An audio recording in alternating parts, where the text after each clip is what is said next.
साथियों, तो कैसे हैं? चलिए, आशा करता हूं कि अच्छे होंगे, जाओगे एकदम मस्त होंगे, तंदुरुस्त होंगे। ठीक है, आइए आज के इस वीडियो में हम लोग देखते हैं साइंस का एक टॉपिक है फिजिक्स में, लाइट यानी प्रकाश। ठीक है, इससे रिलेटेड जितने भी बात है आज के इस वीडियो में हम लोग देखने वाले हैं। 10 से 12 मिनट का वीडियो रहेगा। ओके, तो वीडियो में बने रहिए और वीडियो अगर अच्छा लगे तो लाइक वाइक कीजिए और अच्छा सा कमेंट कीजिए और चैनल को सब्सक्राइब कर लीजिएगा। ठीक है, देखिए फर्स्ट क्वेश्चन आपके समक्ष है, मतलब कि प्रकाश जो होता है ना, छोटे छोटे कणों से मिलकर के बना होता है। ठीक, ये जो छोटे छोटे कणों से मिलकर के बना होता है वो क्या कहलाता है? तो उस फोटोन कहलाता है। मतलब फोटोनों का समूह ही प्रकाश है। ठीक है, प्रकाश तरंग किस प्रकार की तरंग है? प्रकाश जो तरंग है, इसको तरंग भी माना गया है। तो प्रकाश जो तरंग है वो किस प्रकार की तरंग है? तो इसको रखा गया अनुप्रस्थ तरंग रखा गया है, अनुदैर्ध्य नहीं। कुछ लोग अनुदैर्ध्य बोला था, लेकिन बाद में इसका काट हो गया, अनुप्रस्थ रखा गया। ठीक है, प्रकाश का तरंग सिद्धांत किसके द्वारा प्रस्तावित किया गया? तो यही हाइगेंस बोले थे। ठीक ना, कि अनुप्रस्थ तरंग है। ये तरंग सिद्धांत कौन दिए थे? हाइगेंस दिए थे, और बोले कि प्रकाश अनुदैर्ध्य नहीं है, अनुप्रस्थ तरंग है। ठीक है, प्रकाश एक प्रकार की विद्युत चुंबकीय तरंग है। यह सर्वप्रथम किसने कहा था? ये बात बोले थे कि प्रकाश जो होता है ना, एक प्रकार का चुंबकीय तरंग है। ठीक ना, इस बात को कहने वाले थे वो मैक्सवेल थे। ठीक ना, मैक्सवेल। किसने सर्वप्रथम यह दिखलाया कि प्रकाश तरंगों का विवर्तन होता है? प्रकाश तरंगों का क्या होता है जी? विवर्तन, इंटरफेरेंस होता है। ये कहे थे आपका ग्रोमाल्डी। ठीक ना, उसके बाद आप प्रकाश विद्युत प्रभाव का प्रतिपादन करने वाले व्यक्ति तो E बराबर MC स्क्वायर जो दिए हैं, आइंस्टाइन दिए हैं। ठीक ना, प्रकाश विद्युत प्रभाव का प्रतिपादन कौन किए? आइंस्टाइन किए हैं। कौन सा सिद्धांत प्रकाश के तरंग प्रकृति की पुष्टि करता है? वो कौन सा सिद्धांत है जो प्रकाश के तरंग की प्रकृति का? तो वो है व्यतिकरण का जो सिद्धांत है। यह व्यतिकरण का सिद्धांत यह पुष्टि करता है, यह प्रूव करता है कि तरंग है। प्रकाश क्या है? एक तरंग है। प्रकाश के चिकने पृष्ठ टकरा कर वापस लौटने की घटना को क्या कहते हैं? तो रिफ्लेक्शन ऑफ लाइट, प्रकाश का परावर्तन कहते हैं। किसी भी सतह से प्रकाश जब टकरा के लौटता है ना, तो वो क्रिया कहलाता है रिफ्लेक्शन ऑफ लाइट कहलाता है। प्रकाश का वेग सर्वप्रथम किसने ज्ञात किया था? प्रकाश के वेग को ज्ञात करने वाले सबसे पहले व्यक्ति कौन थे? तो रोमर थे। कौन थे? रोमर जो थे प्रकाश का वेग निकाले थे। कितना निकाले थे? तो निर्वात में वो निकाले थे, जानते हैं, सब 3 × 10⁸ मीटर प्रति सेकंड, मतलब 3 लाख किलोमीटर। ये मीटर में है, 3 लाख किलोमीटर प्रति सेकंड। एक सेकंड में 3 लाख की दूरी तय करता है प्रकाश, किलोमीटर। और सबसे अधिक प्रकाश की चाल जो होता है वो निर्वात में 2 पॉइंट कुछ होता है, लेकिन उसको 3 ही ले लिया गया है। ठीक ना, 3 लाख ले लिया गया है। ओकरा से कम है आपका कांच में। निर्वात से वायु में सेम ही रख लिया गया, थोड़ा सा कम होता है वायु में, तो उसको भी बराबर मान लिया गया है। ओकरा बाद कांच में 2 लाख है। ठीक ना, जल में 2.25 है, कांच में 2 लाख है। ठीक, उसके बाद पहले है आपका निर्वात में, फिर हो गया आपका जल में, तब हो जाएगा आपका कांच में। ठीक ना, तो निर्वात में आपका हो गया 3 लाख। निर्वात में कितना? 3 लाख। 3 × 10⁸ मीटर प्रति सेकंड। कांच में हो जाएगा आपका कितना हो जाएगा? 2 लाख हो जाएगा, और पानी में हो जाएगा 2.25 लाख।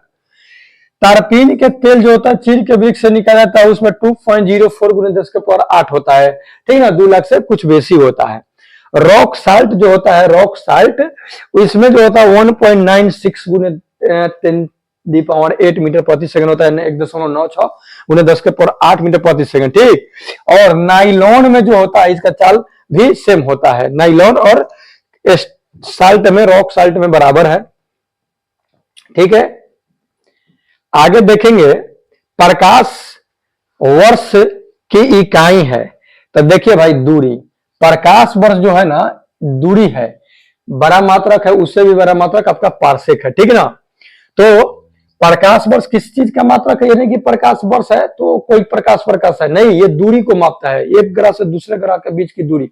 मतलब ज्यादा डिस्टेंस जब होता है ना तो उसको प्रकाश वर्ष में, उससे भी ज्यादा होता है ना तो उसको मापा जाता है आपका पारसेक में। ठीक, 3000 एंगस्ट्रॉम तरंग ध्वज की प्रकाश तरंगों की आवृत्ति कितना होता है? तो 10⁻15 हर्ट्ज के बराबर होता है। HZ 1 × 10⁻15 HZ होता है, हर्ट्ज जो होता है। ठीक ना, कितना में? 3000 एंगस्ट्रॉम। ठीक, 1 एंगस्ट्रॉम में 10⁻10 मीटर होता है, याद रखिएगा, 10⁻10 मीटर होता है। ठीक है, 1 एंगस्ट्रॉम में, 1 एंगस्ट्रॉम में कितना होता है? 10⁻10 मीटर। ठीक, चंद्रमा से पृथ्वी तक आने में प्रकाश को लगभग कितना टाइम लगता है? 1 मिनट 20 सेकंड या 28 सेकंड, मतलब वो 1.5 मिनट समझ लीजिए, ठीक ना। कहीं कहीं 1 मिनट 19 सेकंड भी देता है, 20 सेकंड भी देता है, या 28 सेकंड है, उससे कोई दिक्कत नहीं, ठीक है। 1.28 सेकंड लगता है। कहां से? तो चंद्रमा से पृथ्वी तक आने में। सूर्य के प्रकाश को धरती की सतह पर पहुंचने में कितना लगता है? तो 3 लाख किलोमीटर प्रति सेकंड के हिसाब से चलता है।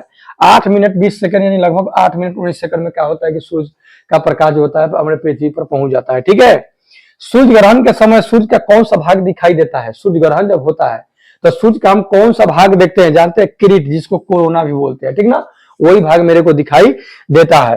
पूर्ण सूर्य ग्रहण का अधिकतम समय होता है, पूरा के पूरा सूर्य ग्रहण हो जाएगा उसका कितना? तो 460 सेकंड तक ले होगा, ठीक है। 460 सेकंड तक आपका क्या होगा कि पूर्ण सूर्य ग्रहण होगा।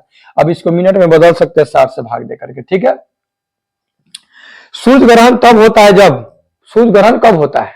तो जब सूर्य और पृथ्वी के बीच में चंद्रमा आता है। ये हो गया सूर्य, ये हो गया सूर्य, और बीच में आ गया मून, मून यानी चांद, और ये मेरा हो गया अर्थ। अब देखिए जब ये बीच में आ जाएगा तो इसको छेक लेगा, तो पृथ्वी पर के लोगों को दिखाई नहीं देगा, जितना छेकेगा उतना तक छाया बनेगा, ठीक है। तो इसको जब कब, जब सूर्य और पृथ्वी के बीच में जब मून आ जाता है तब बन जाता है आपका काफी बन जाता है, क्या लगता है? सूर्य ग्रहण होता है, ठीक। आज चंद्र ग्रहण कब होता है? तो चंदा और पृथ्वी के बीच में सूर्य आता है, ठीक ना। चांद आ गया, यहाँ पे हो गया मून, ठीक है, और यहाँ पे मून और चंद्रमा और पृथ्वी के बीच में, ठीक ना। ये मान लीजिए कि चंद्रमा है, ये पृथ्वी, अगर बीच में जब सूर्य आ जाएगा ना तब क्या हो जाएगा? आपका लग जाएगा, आपका चंद्र ग्रहण लग जाएगा। क्या लग जाएगा? चंद्र ग्रहण, ठीक है। सूर्य ग्रहण कब होता है? तो याद रखिएगा, सूर्य ग्रहण अमावस के दिन होता है, ठीक ना, अमावस का। चंद्र ग्रहण पूर्णिमा के दिन होता है। अमावस के दिन सूर्य ग्रहण और पूर्णिमा के दिन होता है चंद्र ग्रहण, ठीक ना। चप्पू चलेगा तो चांद पर ग्रहण लग जाएगा, ठीक ना। आंसू बहेगा, आंसू, आंसू रखिएगा। अमावस के दिन सूर्य ग्रहण और चप्पू चंद्र ग्रहण होगा पूर्णिमा के दिन, ठीक ना। चप्पू, चप्पू तो हो गया चंद्र ग्रहण, ठीक ना। आंसू तो अमावस के दिन हो गया आपका सूर्य ग्रहण, और पूर्णिमा के दिन हो गया चंद्र ग्रहण। पानी से भरे किसी बर्तन में पड़ा एक सिक्का किस प्रकार थोड़ा उठा हुआ प्रतीत होता है, ठीक ना। तो प्रकाश के अपवर्तन के कारण, ये आपका रिफ्रैक्शन ऑफ लाइट के कारण क्या होता है कि कोई भी चीज, जैसे अगर पानी में आप हाथ भी डालिएगा ना तो आपका मोटा मोटा अंगुली दिखाई देगा, ठीक है। और पैर भी आपका, ये सब प्रकाश के अपवर्तन कारण, प्रकाश के अपवर्तन के कारण कई घटनाएं होती है, ठीक है। ये जो वातावरण में प्रकाश के अपवर्तन के कारण कई घटनाएं होती है, ठीक है।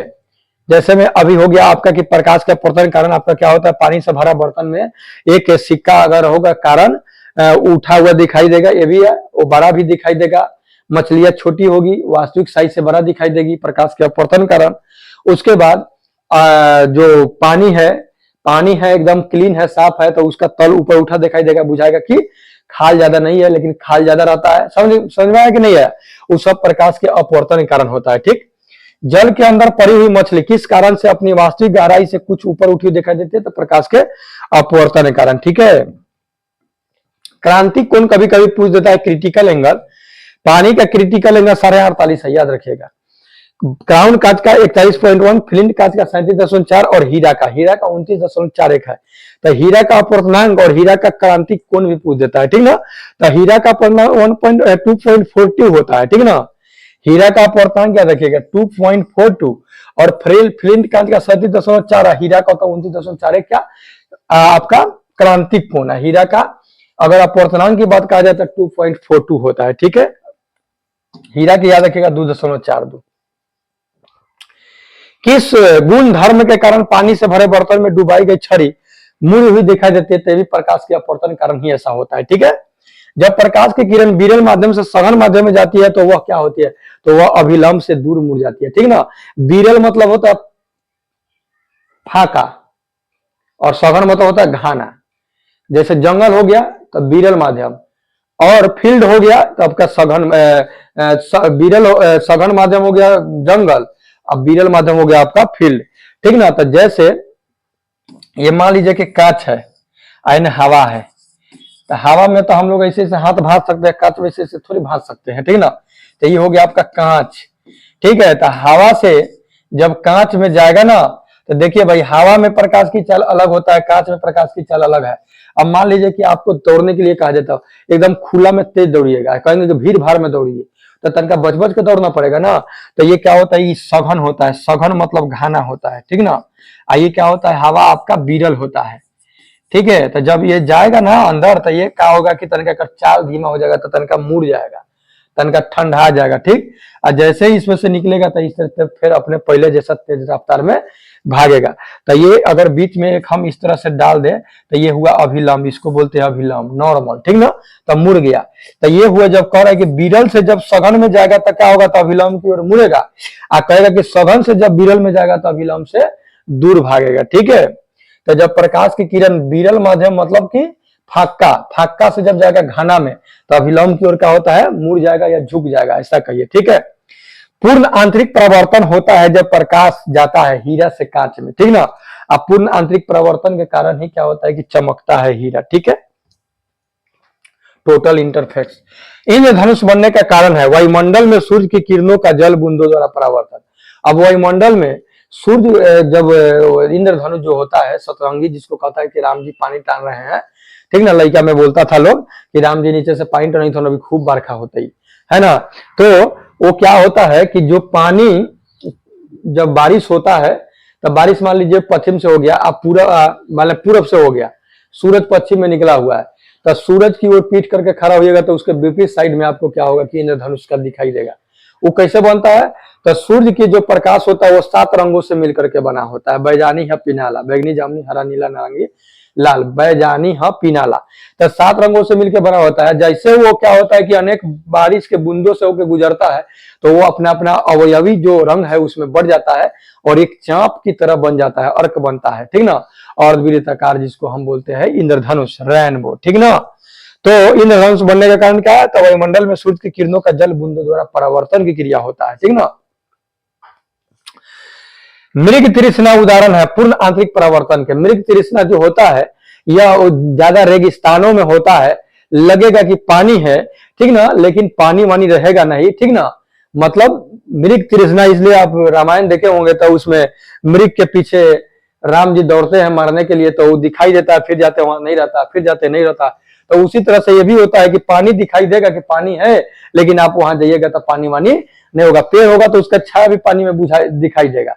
आप रोड पर भी अगर गाड़ी चलाते होंगे ना गर्मी के दिनों में, पूरा जब लुक चलता है तो उस टाइम बुझाएगा कि दूर पानी है, लेकिन पानी होता नहीं है।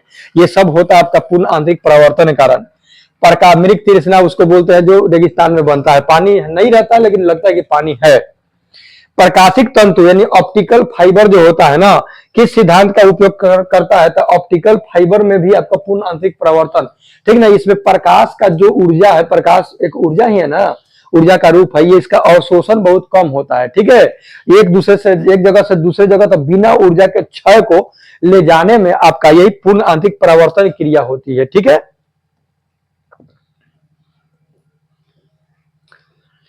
देखिए हीरा चमकता है, अभी बताएं आपको कि हीरा चमकदार दिखाई देता है, तो इसके पीछे भी कारण है पूर्ण आंतरिक परावर्तन है, ठीक ना। इंद्रधनुष कितने रंग का होता है, अभी जस्ट बताया कि 7 रंग उसमें होता है, ठीक है।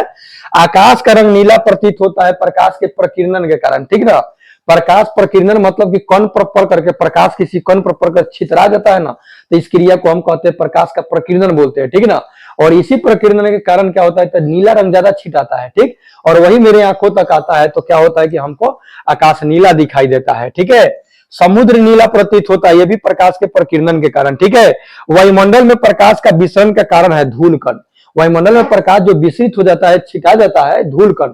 अगर धूल कण नहीं होगा तब छितराएगा नहीं। हम लोग वहां भी देख पाते हैं जहां प्रकाश डायरेक्ट नहीं आता है, किसके कारण, तो जो वायुमंडल में धूल कण है उस पर प्रकाश पड़ता है, स्कैटरिंग क्रिया होता है, छितराता है, और उसके बाद हम वहां भी देख लेते हैं जहां पे धूप नहीं डायरेक्ट नहीं पहुंचता है, ठीक है।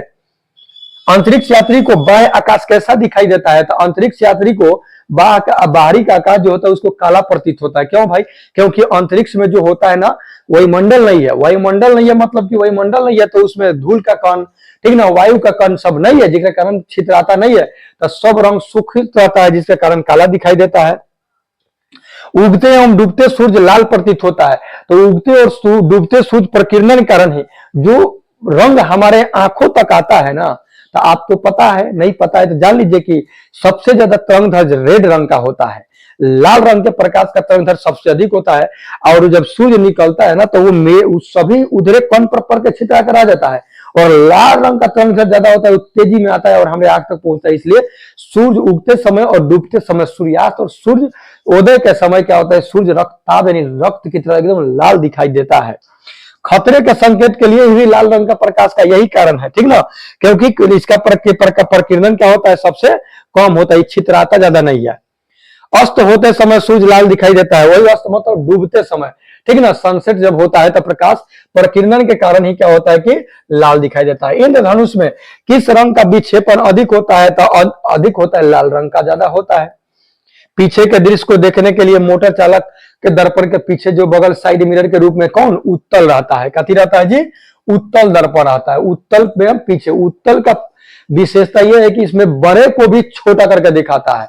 अब मान लीजिए अवतल को होता है छोटका के बड़का करके दिखाता है, तो अवतल लगा लेंगे बगल में, तो एगो को ऐसा उंगलियों करेगा तब पता चलेगा छेका जाएगा। और उत्तल जब रहेगा तब पीछे से एगो टरक आते रहेगा तब देख लेंगे अच्छा टरक आ रहा है, क्योंकि बड़े प्रतिबिंब को, बड़े वस्तु के प्रतिबिंब को छोटा करके दिखाता है कौन, उत्तल। उत्तल, उत्तल में देखिए उत्तल, उत्तल, उत्तल में छोटा प्रतिबिंब बनता है, ल, ठीक ना।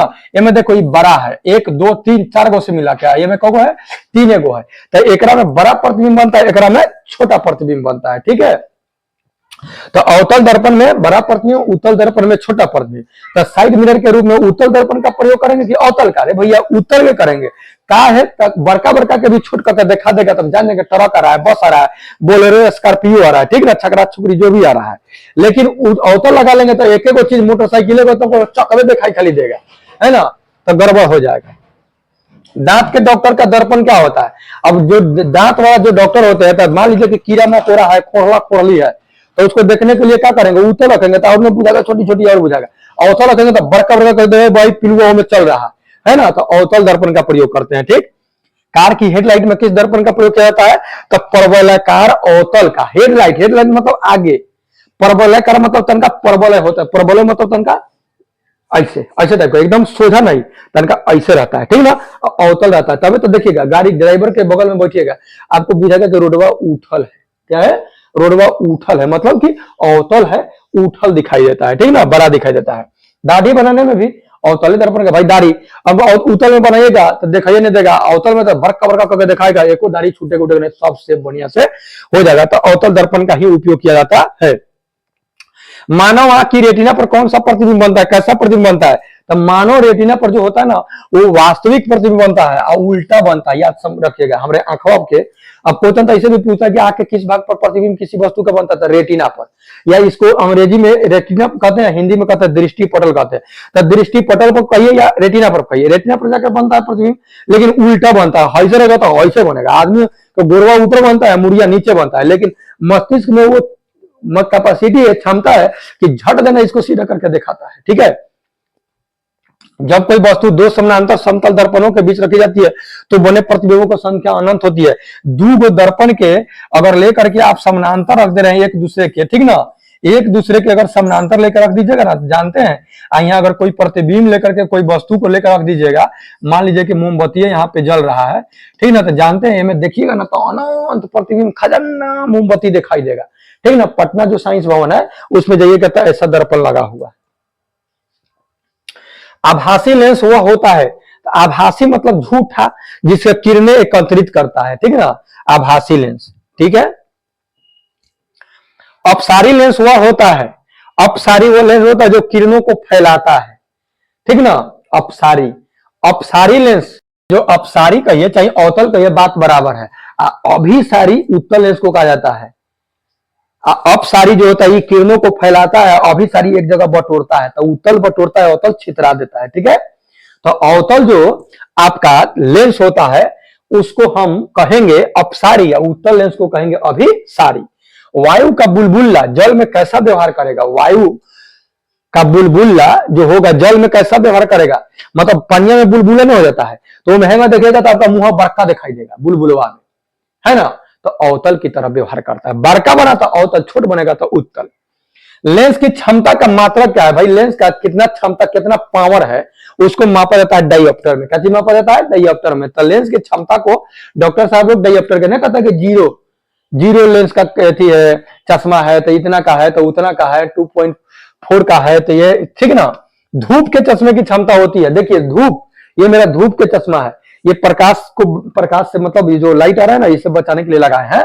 तो ये होता है शून्य डायोप्टर होता है, इसका डायोप्टर जो होता है शून्य होता है, मतलब क्षमता इसका शून्य होता है। ठीक, एक उत्तल लेंस को जब पानी में डुबाया जाता है तो उसकी क्षमता क्या होगी? घट जाएगी, पावर उसका घट जाएगा।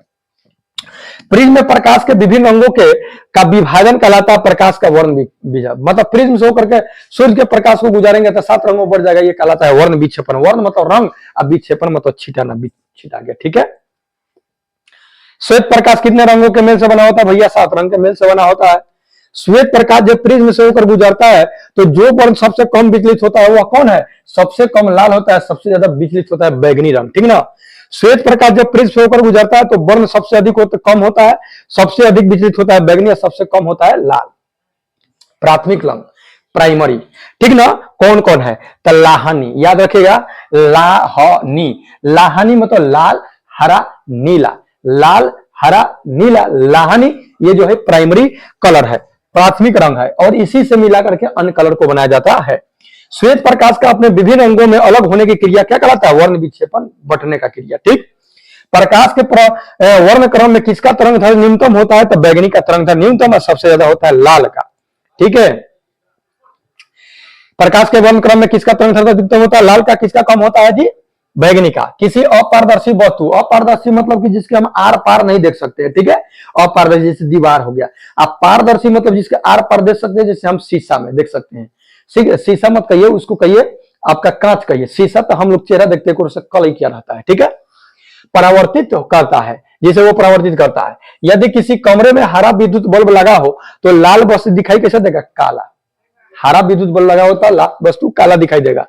किसी अपारदर्शी वस्तु का रंग उस रंग के कारण होता है जिसे वह परावर्तित करता है। हाँ, वही बात है, जो रंग को परावर्तित करेगा, रिफ्लेक्ट करेगा, मेरे आंख पर जो आएगा ना वही रंग दिखाई देगा। ठीक, क्योंकि 7 रंग होता है सूर्य के प्रकाश में, जो आएगा वही हम देख पाएंगे। ठीक है, लाल कांच को अधिक ताप पर गर्म करने पर दिखाई देगा हरा। लाल कांच के अधिक ताप पर गर्म कीजिएगा तो हरियर दिखाई देगा वो।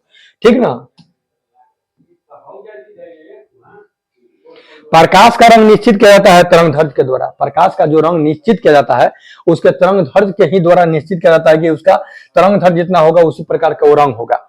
यदि वही मंडल ना हो तो पृथ्वी से आकाश किस प्रकार दिखाई देगा भैया? काला दिखाई देगा, है ना। जब प्रकाश के लाल, हरा व नीला रंगों के समान अनुपात में मिला जाता है तो क्या बनेगा? सफेद बन जाता है। क्या बन जाता है? सफेद। फोटोग्राफी कैमरे का कौन सा भाग है कि रेटिना की सतह पर कार्य करता है? तो फिल्म की तरह कार्य करता है। कैमरे में किस प्रकार के लेंस उपयोग में लाया जाता है? तो उत्तल लेंस।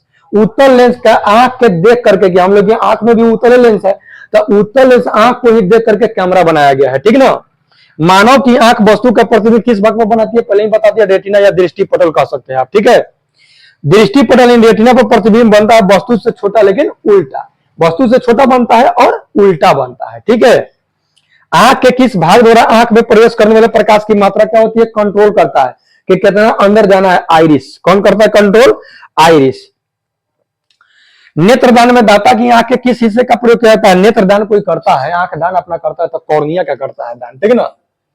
मनुष्य के आंख में प्रकाश तरंग किस स्थान पर स्नायु उद्वेलन रेटिना पर ही जाकर के क्या होता है कि परावर्तित होती है।